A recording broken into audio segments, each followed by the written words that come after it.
இன்றைக்கி என்ன பண்ண போகிறோம்னா குழம்பு மிளகாத்தூள் அரைக்க போகிறோம். 1/2 கிலோ மிளகாவுக்கு 1 கிலோ மல்லி, 200 கிராம் மஞ்சள், 200 கிராம் மிளகு, 200 கிராம் ஜீரகம், 200 கிராம் கடலப்பருப்பு, 200 கிராம் துவரம்பருப்பு, 200 கிராம் பைத்தம்பருப்பு, 50 கிராம் வெந்தயம் எல்லாத்தையும் நல்லா காய வச்சு அரைச்சிட்டு ஆறின பிறகு டப்பாவில் எடுத்து போட்டு வச்சுக்கணும்.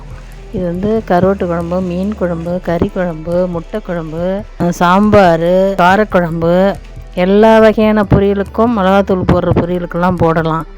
இது நல்லாவே இருக்கும். இட்லி சாம்பாருக்கும் போட்டு வைக்கலாம். மிளகா மல்லி எடுத்துக்கிட்டு பக்கத்தில் இருக்க மிஷினுக்கு அரைக்க போகிறேன்.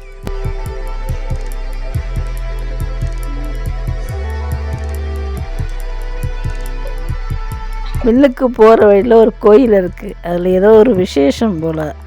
அதில் பாட்டெல்லாம் போட்டு பாடிக்கிட்டு இருந்துச்சு. அதையும் நீங்கள் கேளுங்க.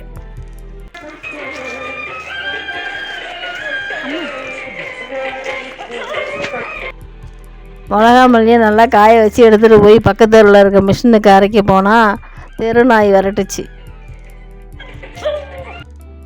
அங்கேருந்து போனால் கரண்ட் இல்லை மிஷினில்.